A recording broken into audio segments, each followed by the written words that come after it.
In our previous edition of Ghana Web Election Desk, we brought you the first part of our interactions with the Member of Parliament for Ningo Pram Pram Constituency, Sam Nate George. Today, we bring you the second and final part in which he talks about issues around election 2020, and even he had something to say about the First Lady, Rebecca Akufo-Addo. You don't want to miss this session. My name is Portia Tonamkonu. Stay tuned. Currently, what are some of the things that you're doing for your constituency right now? On my own, what I have been able to do using my education fund and common fund is to invest in my people and do human capital development.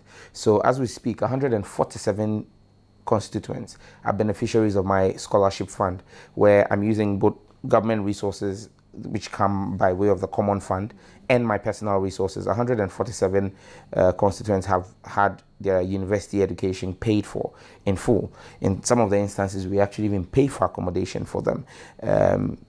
In some instances, masters have been paid for. We've paid for people to do their masters at the University of Ghana Business School. So 147 students are currently on the MP's scholarship. We have done livelihood. I have a program called MP's Livelihood Support Program, where I'm trying to give my people employable skills. And so 75 people have been set up in business. They have complete businesses set up and established for them. We are working with the apprenticeship. We've actually rolled out a national apprenticeship program in the NDC's manifesto in my constituency. I've worked with the Tailoring Association, the Ghana National Government Association. We have 7 zones in my constituency. We've given 70 sewing machines to them to start training. NDC members or everyone at all? Any member of the constituency? I don't ask where I'm MP for everybody. Even if you ask if today the NPP's parliamentary candidate is asked to fill a form, and on that form they ask him to state who his MP is. The name there he'll put there, Sam George. I am his MP. I am the MP for everybody in that constituency. So if you pick a random person from your constituency and ask if the person has felt your impact in the area, will the person be able to verify? I believe if the person has put a request to me, they would tell you yes. I never asked them what their affiliation is. Recently, I've been compelled by my team to do a documentary of beneficiaries of our interventions. Many of those beneficiaries I do not know. I've never met them personally. I get a truckload of letters every day, or once in a while a truckload of letters is delivered to me with request, and I process it on a first come, first served basis. I do not, like I said, a good chunk of the beneficiaries are people I do not even know, who I may walk past if I see them, because when I process the request for payments, you go and pick up your check from the assembly, you don't even come to pick up the check from me. So I never get to meet them. All I know is that their constituents who've written to me. Recently, this farming season, I decided to support farmers, for example. So I procured 4,000 bags of fertilizer. I made sure that even the leadership of the NPP in the constituency, traditional leadership in the constituency, identifiable groups, we gave quotas to them and made sure that they all got to do distribution to their members. I'm MP for everybody. I mean, at the end of the day, most of the people who you come into my constituency who may say they are MPP are family members. We are one big family. And so I really, when it comes to the discharge of my work as Member of Parliament and my intervention in the constituency, I don't care. I don't ask you what your political affiliation is. So long as you're my constituent and I'm in a position to help, I will help. So those projects that haven't been completed, what do you think is holding them up? Is it on your side as an MP who isn't doing enough of the lobbying, or is just government's, why is it being held up? When you travel across this country, you see a lot of projects that have stalled, a lot of projects that are not being fulfilled by this government.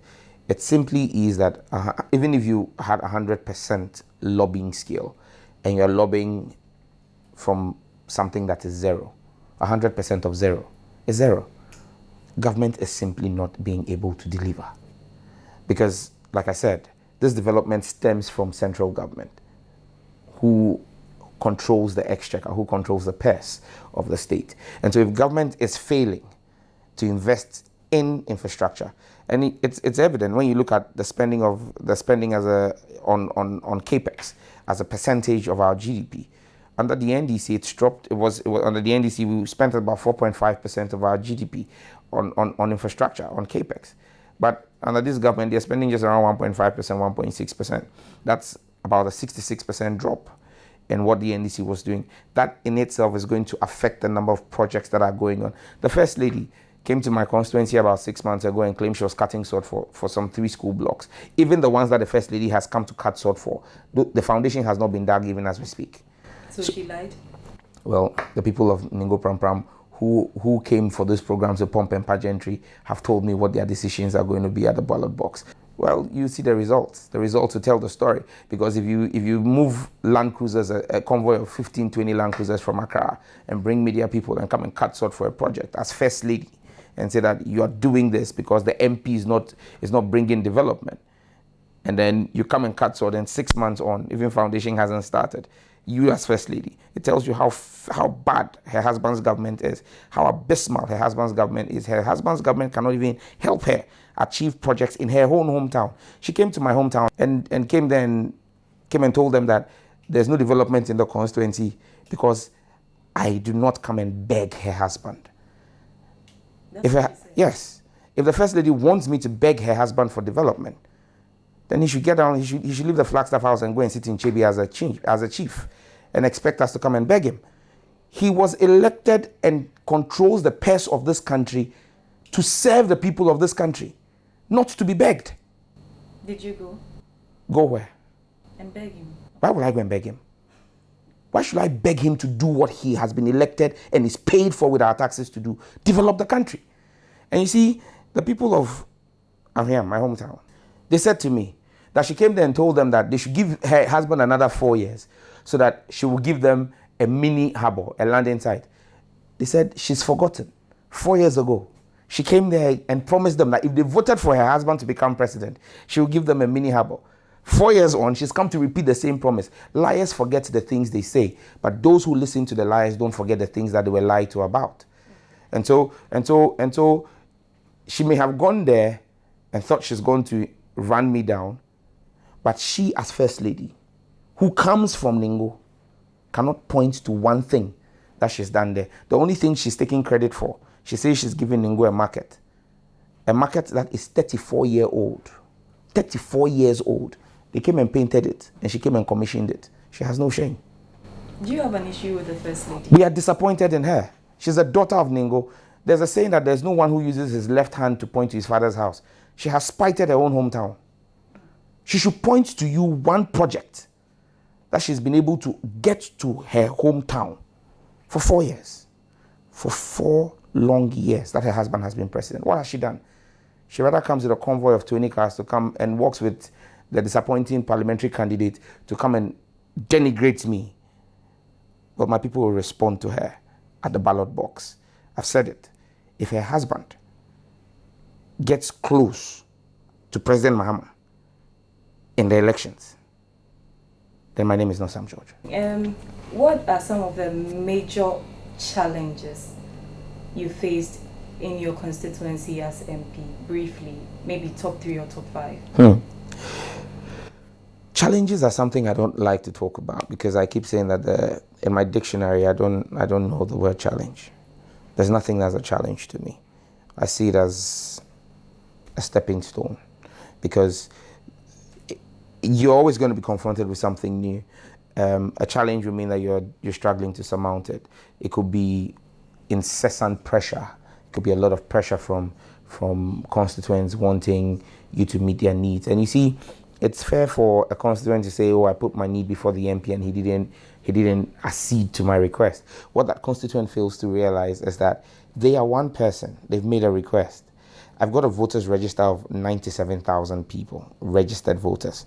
Now that tells you that if you look at what the estimation for census is in my constituency, population census, we have about 300,000 people in the constituency. So you're looking at a situation where you're one person who's made a request, but it's one in a list of maybe 50 I've received in a weekend or in a week. So you think that I have not met your need, but at that point in time, I've met the needs of about 25 other people. My resources are finite. And so when they're done, they're done. And so it's a lot of work managing people's expectations, but for me, I don't see it as a challenge. I see it as part of the job. It's what I signed up for.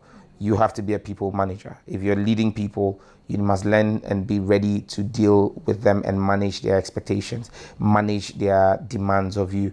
There are those who will understand you, there are those who won't understand you. It's all part of the game. There are those who will praise you and there are those who will criticize you. It's part of the game. You cannot expect the positives and say the negatives shouldn't come with it. So for me, it's all part of what makes your job complete. And so whatever is thrown at me, you throw me rocks, I'll build the foundation. You throw me lemons, I'll build lemonade. Nothing stops the lion. I'll keep moving. But if you put yourself in the shoes of your constituents, what do you think are some of your major challenges we are going to facing right now? I mean, my constituents, I know when I speak to them, I know what the challenges are. Jobs, employment. Employment is again, that's something that MPs will promise that I don't promise. I can't promise you jobs because as a member of parliament, you're in my office. My office is what? It's about 12 feet by 8 foot. That's all I have. I don't create jobs here, but what I can do is to depend on government to create jobs. 2 days ago, I was at a community engagement and a young man asked me why police recruitments are not being advertised so that they could apply and possibly ask their MP to lobby for them.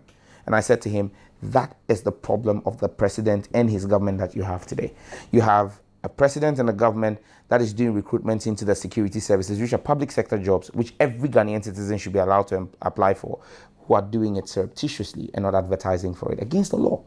And so it deprives those who are not part of the family and friends cabal of this government from getting a fair share of national cake. The people who used to work in GN Bank in my constituency collapsed by this government. They're sitting at home. Who has made them redundant? Who has made them unemployed? It's the Akufo-Addo government. The people who used to work in the Saglemi housing project, steel benders, masons, drivers, painters, electricians, who we had helped to get jobs at the Saglemi housing project that had started under the Mahama administration. Akufo-Addo government comes in, shuts down the project. The buildings are rotting away. The people who were working there, the artisans who had a livelihood there, have all lost their jobs. The women who used to go and sell food there and sell water to the workers have all lost their businesses. So you realize that the unemployment is as a result of the poor decision making of this government. There are lots of factories that have come into my constituency. What I can do is I keep making a plea to them and saying to them, if you want to hire fresh labor, can you kindly engage with me so that I can make sure that my constituents get in? And at this point in time, one such factory is B5. B5 has been very supportive. B5 has employed over almost 800 of my constituents in their factory. And we're hoping that from this channel, there are many more factories in the constituency that we're talking to. There's one that produces meters, Alpha T&D. I know they've done a lot of local recruitment. There's UC-Brad. There are quite a number of Fabric Metal. There are quite a number of factories in the constituency. We keep trying to push to ensure that they do a lot more recruitment locally than bringing in labor from Tema and Ashaman. But again, they're private entities. I cannot determine for them their HR policy. I can only make the request, and as and when it's acceded to, pass that on to my constituents. Powers and principalities. There's so much fire inside me. Tragedy struck when part of the largest hillside at the kosher rubbish dump collapsed.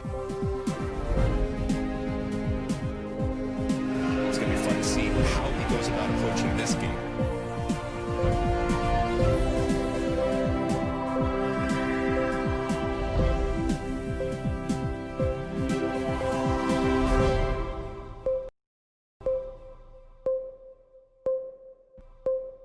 Akufo-Addo administration has created the 1D, 1F and says it has created a lot of jobs out of it.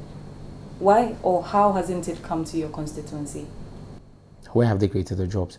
When the Akufo-Addo administration says NS Chemist, Casapreco, B5, industries that have existed before the Akufo-Addo administration came into office are 1D, 1F. Those factories have employed their own people. It's the dishonesty of the Akufo-Addo administration. You fail to create jobs, you kill businesses, and then you turn around and want to take the sweat and credit of private enterprise and take it. I'll use my constituency as an example. They tell you they have set up B5 in my constituency. B5 came into my constituency even before the Akufo-Addo administration came into being.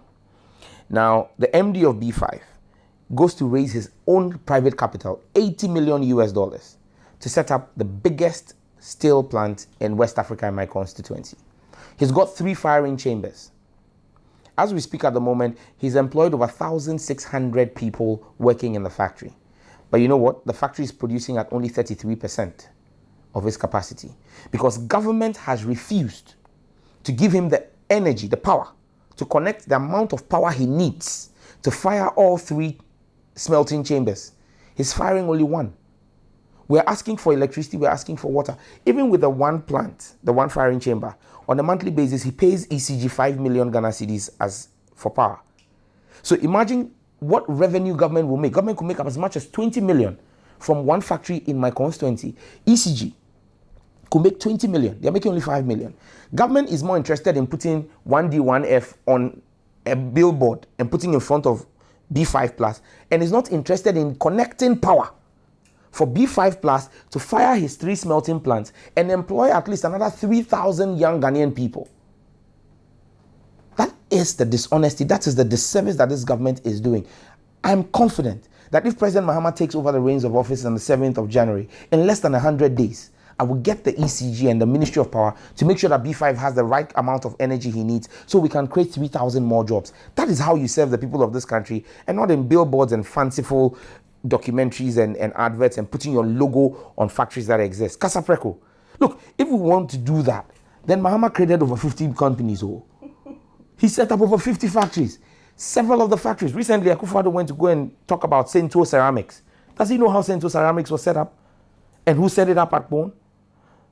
You know, but that's one thing that maybe the NDC is not too good at. We're not good at telling our own story. We slay giants and we're quiet about it. The MPP slays an ant and they paint a picture, a glorious tale of how they used a sledgehammer to kill an ant. That's the difference. Well, away from all of that, you competed against E.T. Mensah some years ago. Oh, I know. Some years ago, and after that you've been in the news, the two of you've been in the news for, you know, some obvious reasons, and the godfather-godson relations, how's it coming up? I'm his member of parliament. And how's the relationship? He's my constituent. I'm his MP, he's my constituent. As and when he needs me to do anything for him, I would gladly oblige him as I do to all my constituents. But is your relationship a little bit, you know, is it like how it used to be? Certainly not. It really doesn't do much for the development of my people or the legislative work I do in parliament. Yes. And, you know, except he's told you he has a problem with the level of representation I'm giving in parliament. But if he's not said he's not happy with my work in parliament, then I'm sure he's happy with it. Do you have a very cordial relationship with him? I can't remember the last time I saw him, so it would be difficult for me to say what is cordial or what is not cordial. Have you made attempts to reach out to him ever since? Reach out to him for? Just, you know, hi, hello, how are you doing? It doesn't spoil anything. It's been a while we've spoken. Why? The exigencies of the job. I mean, you make time for your family and your constituents. Yes. So he is a member of your constituency, and yes. he is your constituent. So and that's what I'm saying, that except he has told you that he's got a problem with, or he's had an issue that he needed his MP to work on, and his MP failed to work on, I believe that he's happy with my work as Member of Parliament. You believe he's happy with you? If he's not happy, I'm sure he would have voiced his views by now. The Honourable E.T. Mensah is not one to shy away from stating his opinions. If he's unhappy about anything, he hasn't come to my attention. If it comes to my attention, I will work on it quickly for him as a constituent. But in the coming days or years, would you be willing to reach out to him to at least check up on him? I'm sure, I'm very well informed that he's well. And I'm not aware that he's unwell or that there's anything wrong with him. And so as far as I'm concerned, so long as he's happy and he's well and he's... How do you know he's happy? I'm the MP. I know whatever goes on in my constituency. Are you prepared to, you know, ward off more slaps, you know, in this upcoming election?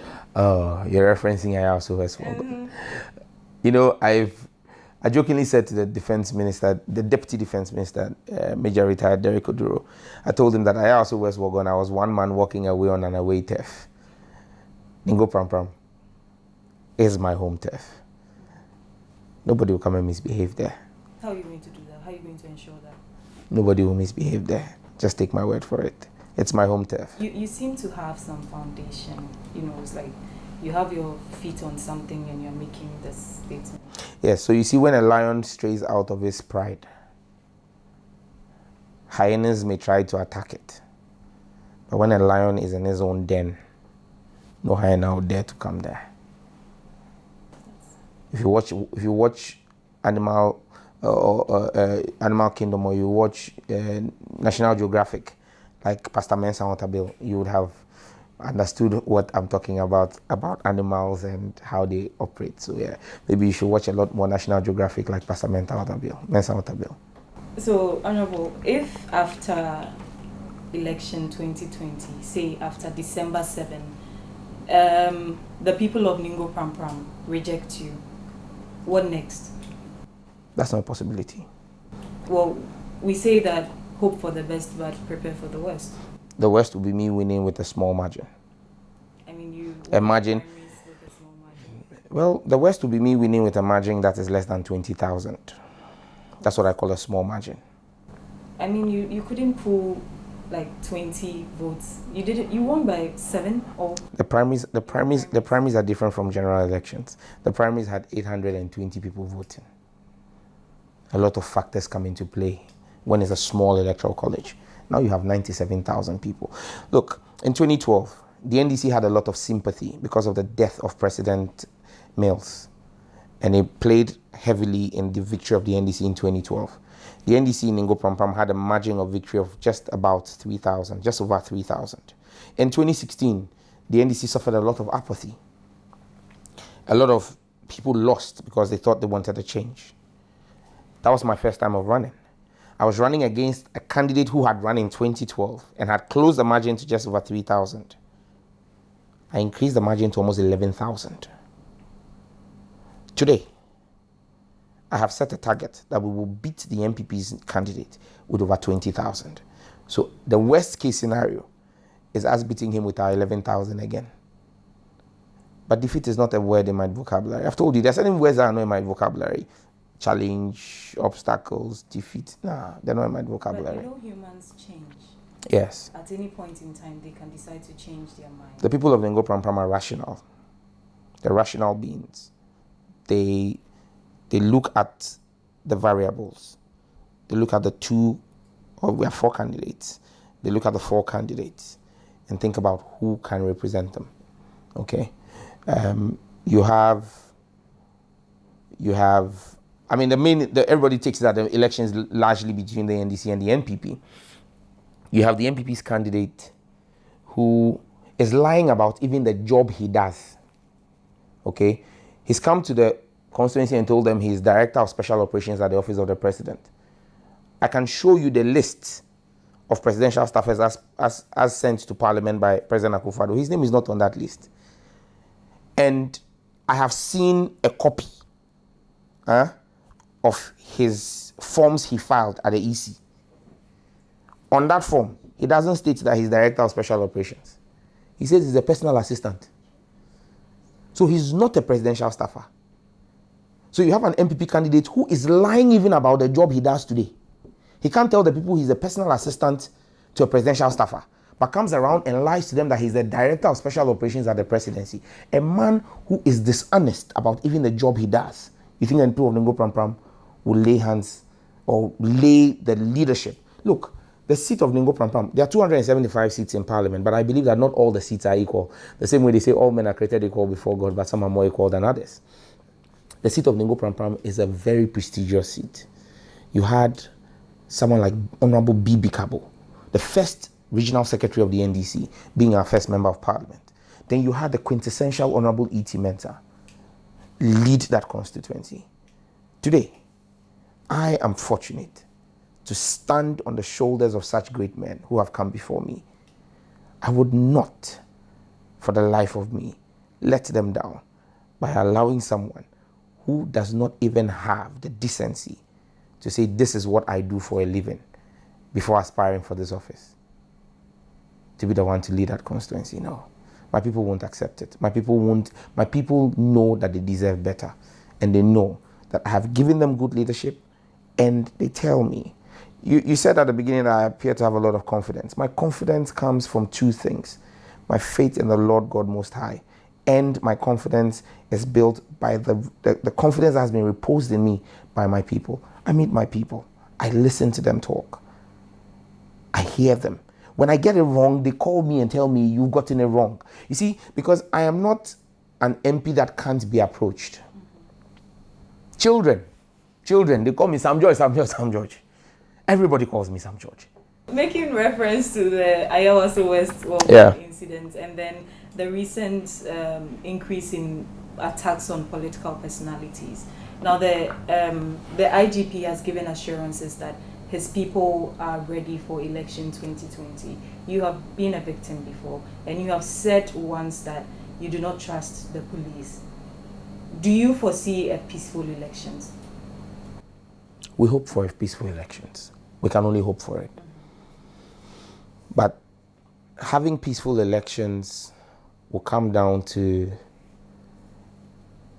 the heads of the security services doing what they have to do and doing the right thing, and deciding that on December 7th, they will put the sanctity of this country, the unity of this republic, and respect for the crest that adorns the beret that they wear and the colors on their shoulder,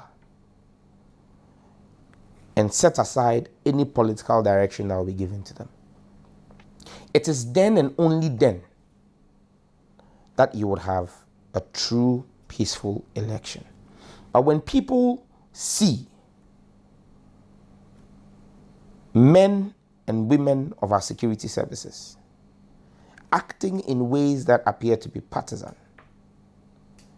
the citizens will rise in defense of their rights. And don't forget, the Constitution of Ghana gives the citizens the right to rise up in defense of the Constitution. Anybody who acts in a partisan way whilst wearing a security service uniform is flouting the Constitution, and holding that person to account for his actions is a constitutional mandate every citizen of this country has. So take, for example, the United States. Donald Trump is holding on to his table at the White House in the Oval Office. But what have the Secret Service done? The Secret Service have initiated all protocols that are laid down for a president-elect with Mr. Biden. Designated his house a no-fly zone. Increased security protection and detail around him and his immediate family. Those are institutions of state that are working independent of a president's whims and caprices. The IGP is someone who has a distinguished career. He's at the end of his career. He will be remembered as a distinguished police officer who saw through a peaceful election if he does what is right. Or our history books will take him down as the IGP who, after stellar years in the service, decided to sacrifice it all to please a political paymaster and failed. Because anybody who wants to please a political paymaster will fail.